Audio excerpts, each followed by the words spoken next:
plutôt inviter Maurice Lévy et Pierre Louette pour présenter l'agenda pour cette année. Merci.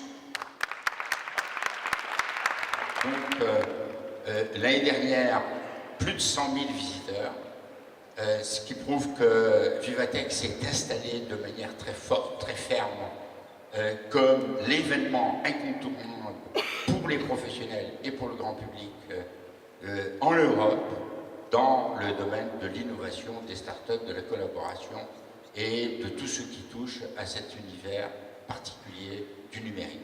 9000 startups, 125 nationalités, 1900 investisseurs et 1,4 milliard de vues.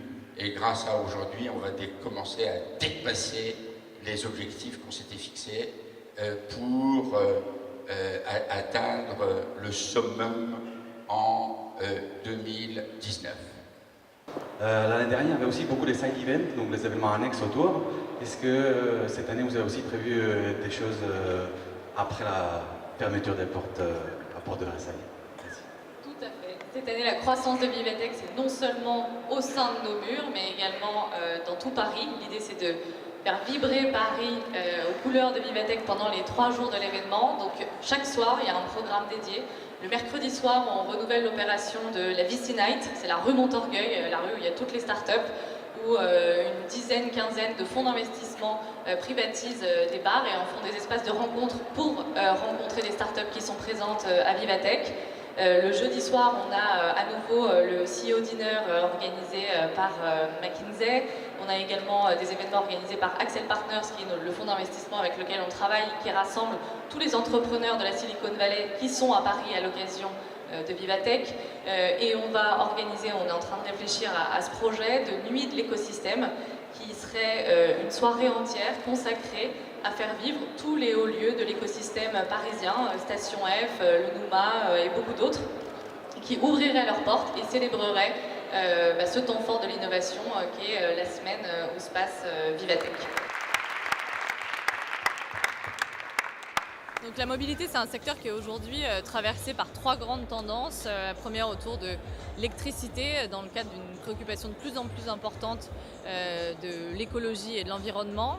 Deuxième tendance qui impacte la mobilité, c'est tout ce qu'on appelle mobilité à la demande. Donc ça va des services de covoiturage aux véhicules urbains type trottinettes, scooters, voitures qu'on trouve à portée de main. Donc c'est vraiment la mobilité à la demande.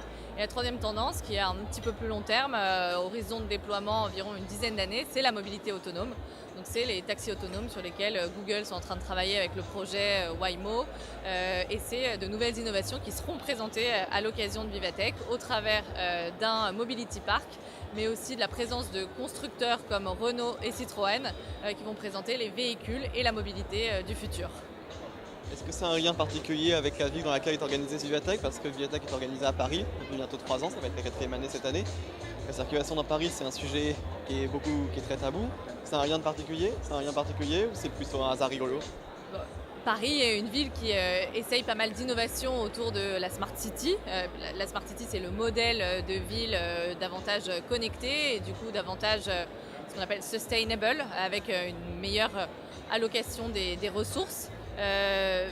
Ça a un lien parce que Paris est le lieu où se rassemblent les innovateurs du monde entier.